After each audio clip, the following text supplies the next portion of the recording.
Devanahalli taluk JDS ಪಕ್ಷದ ಕಚೇರಿಯಲ್ಲಿ ಕೇಂದ್ರ ಸಚಿವ ಎಚ್.ಡಿ. ಕುಮಾರಸ್ವಾಮಿರವರ ಹುಟ್ಟುಹಬ್ಬವನ್ನು ಆಚರಿಸಲಾಯಿತು. ಪಟ್ಟಣದ ಜೆಡಿಎಸ್ ಪಕ್ಷದ ಕಚೇರಿಯಲ್ಲಿ ಎಚ್ಡಿಕೆ ಹುಟ್ಟುಹಬ್ಬದ ಪ್ರಯುಕ್ತ ಕೇಕ್ ಕತ್ತರಿಸುವ ಮೂಲಕ ಆಚರಿಸಲಾಯಿತು. ಈ ಸಂದರ್ಭದಲ್ಲಿ ಮಾಜಿ ಶಾಸಕ ನಿಸರ್ಗ ನಾರಾಯಣಸ್ವಾಮಿ ಮಾತನಾಡಿ, ಕುಮಾರಣ್ಣನವರಿಗೆ ದೊರೆತ ಅಧಿಕಾರದಲ್ಲಿ ಅಲ್ಪಾವಧಿಯಲ್ಲೇ ಜನಮನ್ನಣೆ ಗಳಿಸಿ ರಾಜ್ಯ ಅಭಿವೃದ್ಧಿಯತ್ತ ಕೊಂಡೊಯ್ಯುವ ಕೆಲಸ ಮಾಡಿದ್ದಾರೆ. ಅವರ ಅವಧಿಯಲ್ಲಿ ಸಾರಾಯಿ, ಲಾಟರಿ ನಿಷೇಧ ಹಾಗೂ ರೈತರ ಸಾಲ ಮನ್ನಾ ಯಾವತ್ತಿಗೂ ಮರೆಯಲಾಗದ ಕೆಲಸವಾಗಿದೆ ಎಂದರು. ಬಡವರ ದೀನದಲಿತರ ಆಶಾಕಿರಣವಾಗಿ ರಾಜ್ಯದ ರೈತರ ಒಳಿತಿಗೆ ಸದಾ ಆಲೋಚಿಸುವ ರೈತ ಬಂಧು ಕುಮಾರಣ್ಣ ಎಂದು ತಿಳಿಸಿದರು. ನಂತರ ಜೆಡಿಎಸ್ ತಾಲೂಕು ಅಧ್ಯಕ್ಷ ಮುನೇಗೌಡ ಮಾತನಾಡಿ, ವೈಜಾಗ್ನಲ್ಲಿ ಮುಚ್ಚಿ ಹೋದ ಕಾರ್ಖಾನೆಯನ್ನು ತೆರೆದು ಕುಮಾರಣ್ಣ ಸಾವಿರಾರು ಕುಟುಂಬಗಳಿಗೆ ದೀಪವಾಗಿದ್ದಾರೆ. ಅವರ ಅಭಿವೃದ್ಧಿ ಚಿಂತನೆಗಳು ರಾಜ್ಯಕ್ಕೆ ಅಲ್ಲದೆ ರಾಷ್ಟ್ರಕ್ಕೂ ಅಗತ್ಯವಿದೆ.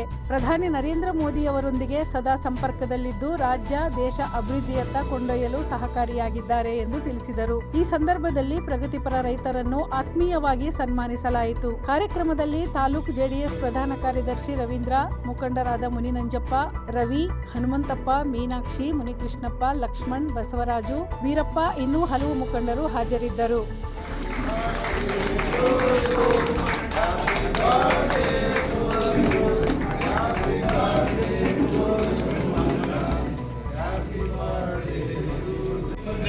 ಸಂದರ್ಭದಲ್ಲಿ ಈ ರಾಜ್ಯದಲ್ಲಿ ಹಲವಾರು ಹೊಸ ಯೋಜನೆಗಳನ್ನ ಜಾರಿಗೆ ತಂದಂತವರು, ಸೈಕಲ್ ವಿತರಣೆ ಇರ್ಬೋದು, ಅಥವಾ ಒಂದಂಕಿ ಲಾಟರಿ ನಿಷೇಧ ಇರ್ಬೋದು, ಅಥವಾ ಸಾರಾಯಿ ನಿಷೇಧ ಇರ್ಬೋದು, ಅಥವಾ ಹಲವಾರು ಯೋಜನೆಗಳನ್ನ ಜನಪರವಾಗಿ, ರೈತರ ಪರವಾಗಿ, ಮಹಿಳೆಯರ ಪರವಾಗಿ, ದೀನ ದಲಿತರ ಪರವಾಗಿ, ಎಲ್ಲ ಜಾತಿ, ಎಲ್ಲ ವರ್ಗದವರಿಗೂ ಕೂಡ ಸುಮಾರು ಅವರು 20 ತಿಂಗಳ ಕಾಲ ಉತ್ತಮವಾಗಿ ಆಡಳಿತವನ್ನ ಮಾಡಿ ಈ ರಾಜ್ಯದ ಜನತೆಯ ಒಳತಿಗಾಗಿ ಹಗಲಿರುಳು ಶ್ರಮಿಸ್ತಕ್ಕಂಥ ನಮ್ಮ ಕುಮಾರಣ್ಣವರ ಹುಟ್ಟುಹಬ್ಬದ ಪ್ರಯುಕ್ತ ಈ ಇಡೀ ತಾಲೂಕಿನ ಜನತೆಯ ಪರವಾಗಿ ನಾನು ಕುಮಾರಣ್ಣವರಿಗೆ ಶುಭಾಶಯವನ್ನ ಕೋರುತ್ತೇನೆ.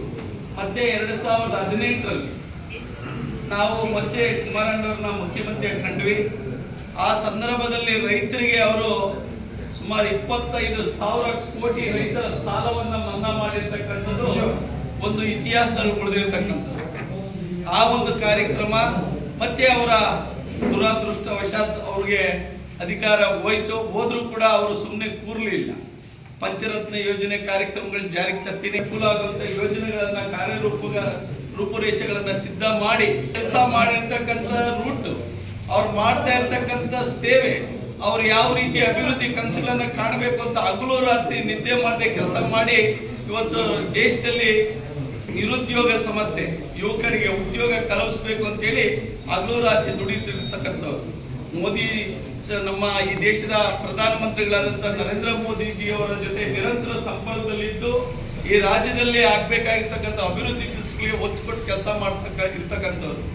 ಮತ್ತೆ ಅವರು 2029ಕ್ಕೆ ಈ ರಾಜ್ಯದ ಜನ, ನಮ್ಮ ರೈತರು, ಬಡವರು, ದೀನ ದಲಿತರು, ಅಲ್ಪಸಂಖ್ಯಾತರು ಎಲ್ಲರೂ ಒಟ್ಟಿಗೆ ಸೇರಿ ಮತ್ತೊಮ್ಮೆ ಅವ್ರನ್ನ ಮುಖ್ಯಮಂತ್ರಿ ಕಾಣಬೇಕು ಅಂತ ನಾವು ಈ ಸಂದರ್ಭದಲ್ಲಿ ಹೇಳೋದಕ್ಕೆ ನಾನು ಇಷ್ಟಪಡ್ತೀನಿ. ಕೈಗಾರಿಕಾ ಮಂತ್ರಿಗಳಾಗಿದ್ದಂತೆ ಇಡೀ ರಾಷ್ಟ್ರದಲ್ಲೇ ಅವರು ಒಂದು ಇಡೀ ಆಂಧ್ರ ಪ್ರದೇಶದಲ್ಲಿ ಮೊನ್ನೆ ನೋಡಿರ್ಬೇಕು, ಯಾವುದೋ ಒಂದು ವೈಜಾಗಲ್ಲಿ ಕುಮಾರಣ್ಣನ ಪ್ರತಿಮೆ ಇಡಕ್ಕೆ ಅಲ್ಲಿನ ಜನ ತಯಾರಾಗ್ತಾ ಇದ್ದಾರೆ.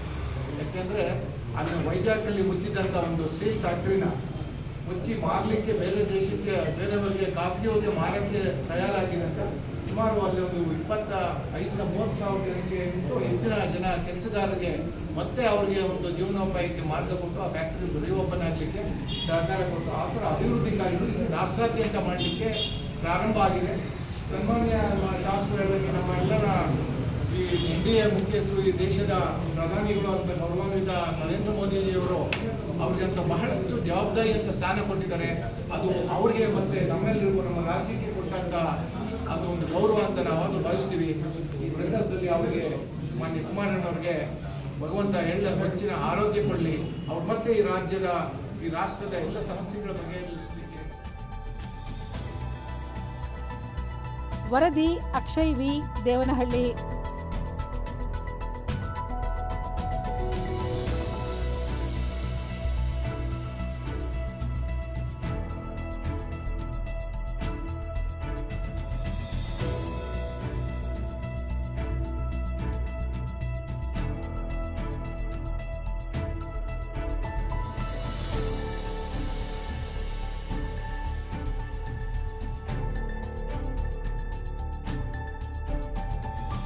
ಮೆಂಡು ನ್ಯೂಸ್ ನೆಟ್ವರ್ಕ್, ಸತ್ಯದ ಕನ್ನಡಿ.